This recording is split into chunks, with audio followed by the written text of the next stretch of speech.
So we're going to be watching this video of a pro-Palestine march, and some people are going to get arrested. And I want you to take a good guess now as to who is going to be arrested.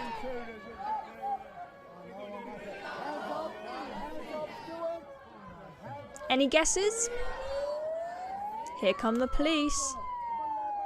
Is it going to be pro-Palestine marchers? Or is it going to be people who actually toe the government line and say that Hamas are terrorists? Let's find out.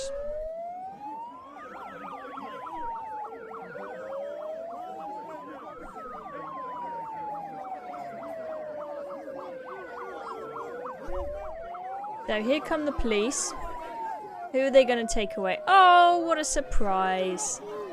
It's the people that think that Hamas are terrorists. So they've stood there with their sign, they've done nothing wrong. They weren't shouting, they weren't fighting, they just stood there with the sign. And they're going to be taken away by the police.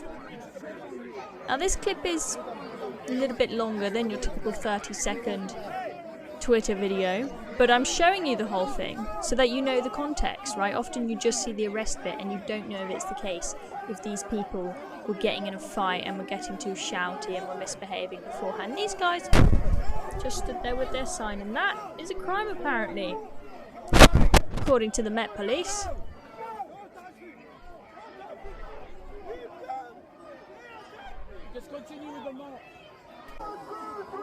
I love the perseverance, still holding the sign up whilst being taken away by the police. Kudos.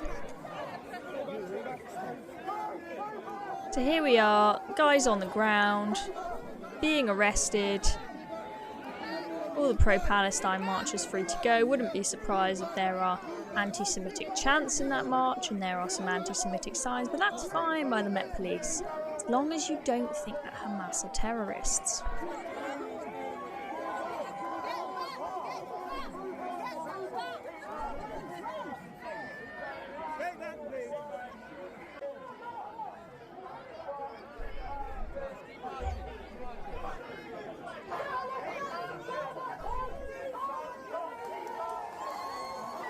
There you go, they're all cheering now because the sign that says that Hamas are terrorists has been taken away.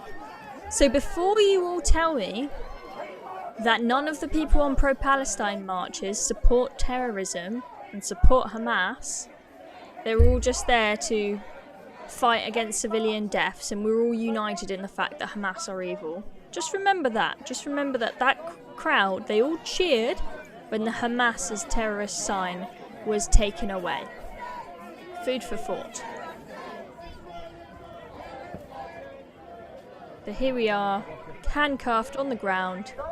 Now you might be wondering, why are the police doing this? Why are we seeing this, what we might call two-tier policing? And I'll tell you why. It's exactly the same as we saw the last time when a guy was arrested for holding a Hamas a terrorist sign. That guy was having sticks and all sorts thrown at him. The guy was being hurt. The guy was being abused, but he was the one arrested. The reason why they did it is because it was easier to arrest one person than it was the whole crowd of people assaulting and attacking him. And the same is what is happening here. The police, I mean, stuff hadn't kicked off yet. The guys were just holding their sign, but the police thought, this big crowd of pro-Palestine marchers, they might kick off at these people and a big fight might erupt. So what should we do?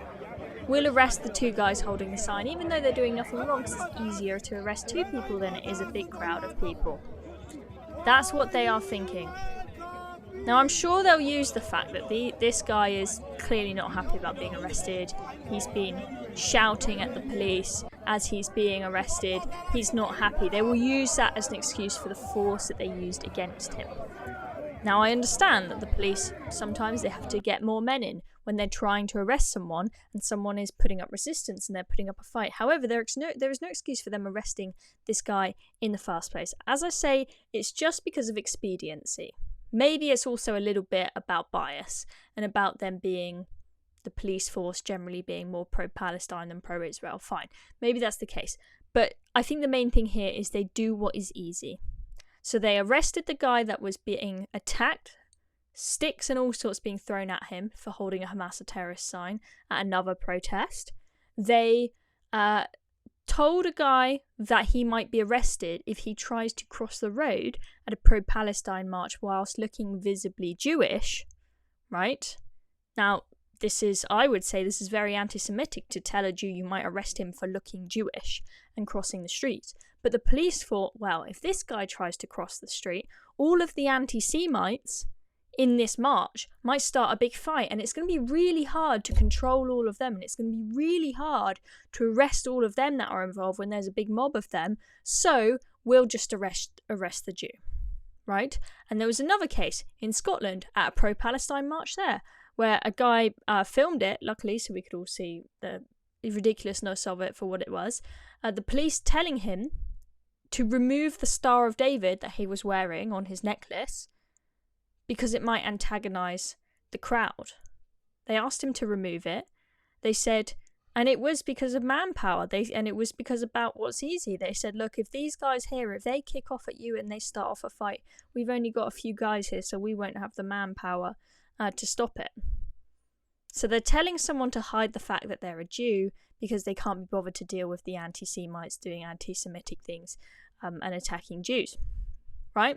It doesn't make sense. So, no, to them it might make sense because they do what requires the least manpower to stop a skirmish, or whatever you want to call it, from happening.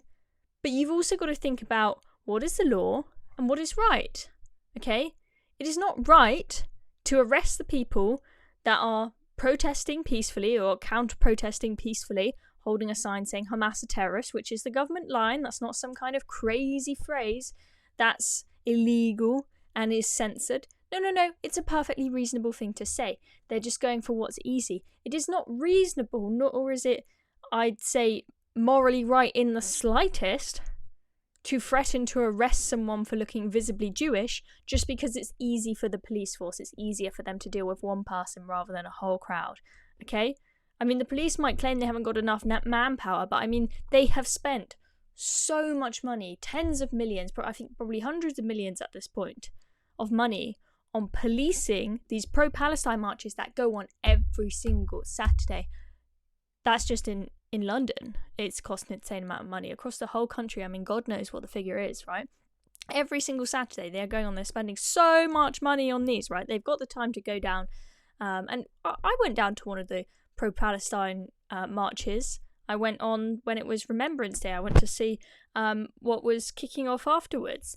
And trust me, they had enough police. There were so many of them just stood there with their arms crossed. If something kicked off, they would have had enough people to arrest the right person. I can tell you that, ladies and gentlemen. So, Mark Rowley, this is a message for you. You need to sort your guys out, and you need to sort yourself out, to be honest, and you probably should resign. I'm Chloe Dobbs. This has been another video for Reason. Make sure you're subscribed to our channel and you press the notification bell so you do not miss the next one. I'll see you soon.